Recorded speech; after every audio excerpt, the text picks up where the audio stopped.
Here is how to discover your true self to feel more confident and clear about the decisions you make in your life. What if the key to discovering yourself has always been in front of you all along, but you've been too busy to see it? It's only by staying curious that you'll ever find it. All you have to do is start being open and curious about who you really are. Most of us think we know ourselves, but we're really only tapping into a small part. If we don't dig deeper, it's easy to feel stuck or out of touch with who we really are. By the end of this video, you'll have some practical tools to unlock your true self through curiosity and openness, helping you feel more connected to who you really are. So let's dive in.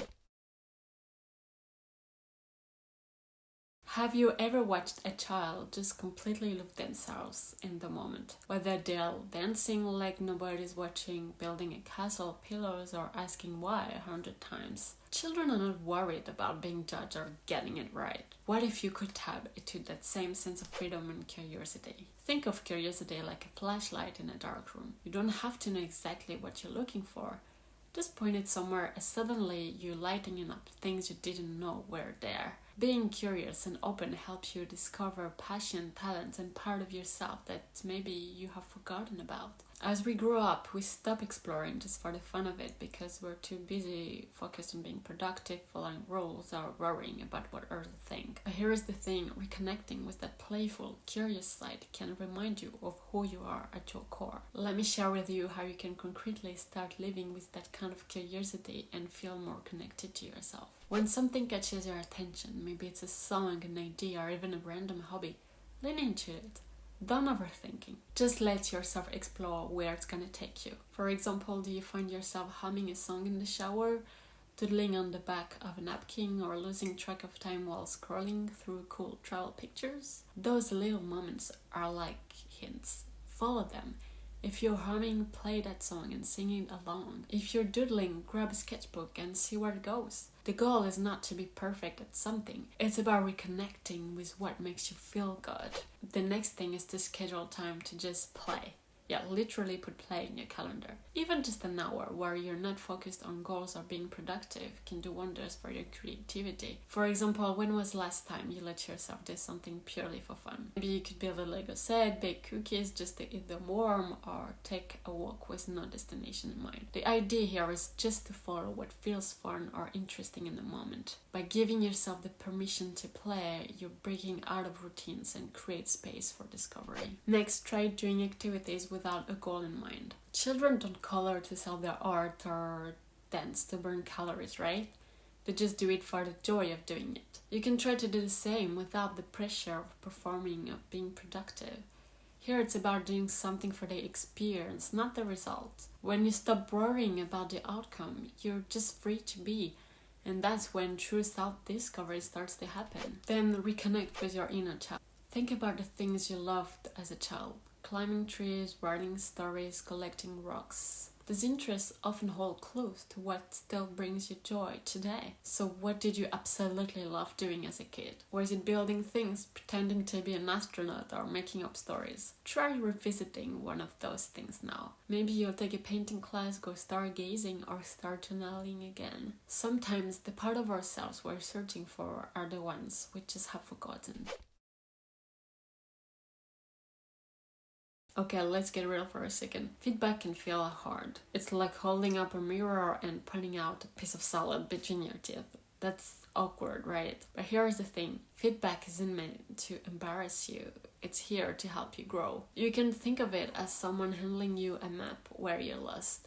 You don't have to love the route, but hey, now you know where to go. I guess receiving feedback is like gardening. When someone offers you feedback, they are planting seeds of insights. If you're open to watering them, the seeds can grow into something amazing, like a stronger, more authentic version of you. Feedback is the shortcut to self-awareness, because you can't see everything about yourself, and others can identify blind spots that might be holding you back. Let me share with you how you can concretely become more open to receiving feedback and not run away from it, but use it to grow into the person you want to be. Feedback doesn't always feel like a judgment. What if you saw it as a treasure hunt instead? Somewhere in that feedback there is a nugget of wisdom that can help you grow. So for example, if you feel nervous when someone says, "Can I give you feedback?" Next time, you can try asking yourself, what is one thing I can learn from this? Approaching feedback with curiosity just makes it easier to hear. Next, just listen without jumping in when someone's give you feedback. I know the instinct to defend yourself is strong, right? But just try it. Fight it. Instead of explaining or interrupting, try to focus on truly hearing them out. Let them finish and then say, well, thank you for sharing that. Can you give me an example so I can understand better? Listening calmly shows you value their input and helps you fully understand what they're saying to you. Next is to simply be proactive by asking for feedback. You don't have to wait for feedback to be given to you. By asking for it, you show desire to grow. For example, when was the last time you asked someone, what is one thing I could do better? Or how do you think I did on that project? Imagine asking your teammate after a group presentation what worked well and what could have improved next time. Asking specific questions helps you get feedback you can actually use, and it shows people that you're actually serious about getting better. And finally, separate the message from the emotion. Feedback can be hard because it's so personal, but try to focus on the message rather than the emotional reaction and triggers. So for example, if a friend tells you, you've been a little distant lately, your first reaction may be, what? I've been so busy, I didn't mean to. But instead, you can ask yourself, why does it feel this way? Is there something you can change? So try to focus on what they're saying and not how it makes you feel. So next time someone offers you feedback, don't run away. Just listen and use it to grow. Coming up next, I'll share with you powerful strategies to try new experiences that will teach you more about who you are. But before we continue, I'd like to share with you a free resource. I've created a free self-discovery journal filled with prompts and questions to help you reconnect with who you really are. It will help you reflect on your values, your true desires, and help you discover things that might be holding you back. It's a really easy way to get started on your self-discovery journey right now. You can download it for free by clicking on the link in the description below. Let's be honest, life can get pretty same old, right? Same coffee order, same playlist, same shows on repeat. But what if, just once, you tried something totally different? Every time you step outside your usual routine, you're giving yourself a chance to learn something new about you. Think of yourself like an unfinished book. Every new experience you try is like adding a fresh new chapter. Sometimes it's a comedy, sometimes it's an adventure, or maybe even a little drama. But all those new experiences help you write a fuller, richer story of who you are. Being open to new experiences isn't just about trying stuff, but it's about discovering pieces of yourself you didn't know were there. And life feels much more exciting when you're open to the unknown.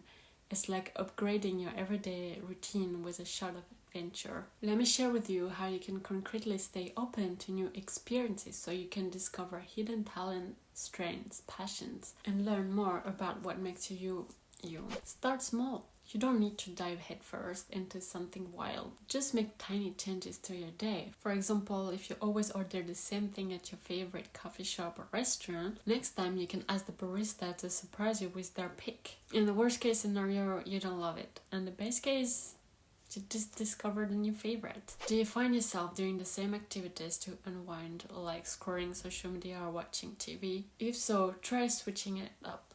Go for a walk, listen to a podcast, or experiment with a simple new recipe. Even small changes can make your routine feel fresh and exciting again. It's about adopting that mindset of trying new things. Sometimes the best way to grow is to lean into things that just feels a tiny bit scary or familiar. For example, if a friend invites you to try something new, like a salsa class or pottery workshop, before you say no, think, why not? Even if it's not your thing, it could end up being something way more fun than you expect. If, for example, opportunities pop up at work or school, like giving a presentation, leading a project, or joining a committee, instead of letting nerves stop you, ask yourself, what could you learn from this? And take the leap. You might discover hidden strength, like being a great communicator or leader. Next, you can just pause and reflect on what you learn. Each new experience teaches you something about yourself. So after trying something new, like a painting class or a hike or even just a new workout, ask yourself, What did you enjoy most about this? What felt uncomfortable and why? And would you do it again? Taking time to think about it helps you connect the dots and figure out what sparks joy and what doesn't. Next, you can create your discovery bucket list. You can think of this as your personal menu of things to try. There you can write down something that sparks your curiosity. What's something you've always been curious about? Climbing, knitting, joining a book club. Just write it down and try to commit trying one new thing per month. Having a list keeps you inspired and gives you something to look forward to. Of the hidden gems in your city, like parks, museums, or restaurants that you've never explored. Every new experience is like peeling back another layer of your authentic self. You learn, you grow, and you get closer to living a life that truly reflects who you are. What if you could approach every day as an opportunity to learn something about yourself? Every experience, good or bad, is like a clue in solving the mystery of you. That's why being open to self-discovery is all about. It's not about being perfect. It's about getting to know yourself on a deeper level in a way that helps you grow. Again, using the gardening comparison. You're planting seeds of curiosity, and over time you watch them grow into something beautiful. Sometimes you might feel like a bit of a mess. Maybe a weed pops up or the soil is a little dry, but every month of growth, no matter how small, teaches you more about the kind of person you're becoming. And the more you water that curiosity, the more your garden flourishes. Let me share with you how you can concretely be more curious about yourself and make the decisions that align with your values and desires. Curiosity starts with questions, the ones that really get you thinking. Ask yourself why you feel a certain way about specific situations. For example, have you ever had a moment where you felt really proud of yourself? Why did that make you feel proud? What did you do in that moment that felt right? Reflecting a moment of pride helps you identify your values and strengths. Or when something goes wrong, like a mistake, ask yourself why it went wrong and why did you react that way? Was there something you could have learned from this? Mistakes are not failures. They are opportunities to learn, really.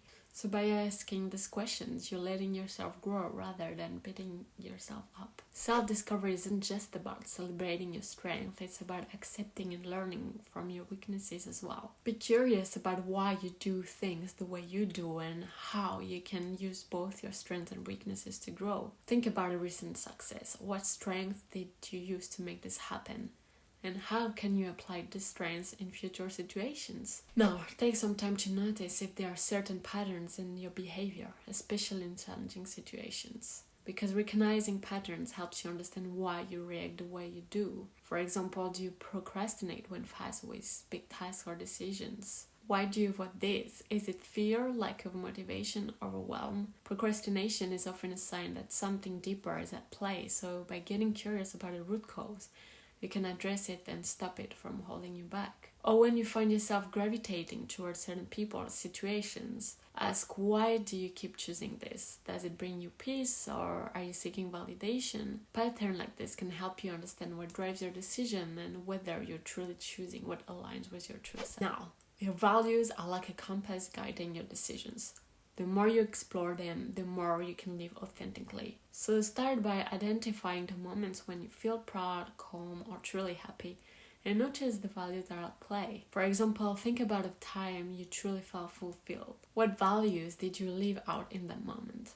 Was it creativity, honesty, kindness? When you identify your values, you can live by them more intentionally, which creates a life that feels aligned with who you truly are. Or before making a decision, ask yourself, which values are important to me in this situation? Does this choice reflect my true self? Checking in with your values before making big decisions ensures that you're acting in life with your authentic self instead of being swayed by external influences. You see, self-discovery isn't about having everything figured out. It's about getting curious and learning more about yourself each step of the way. And the more you explore, the more confident and grounded you'll become in your authentic self. Now, here's the thing. If you don't know how to stay aware of yourself in everyday situations, you might find yourself going in circles. Without self-awareness, everything you just learned today about being more curious won't really stick. So click on the screen to figure out how to practice self-awareness and take the next step toward becoming the most authentic version of you.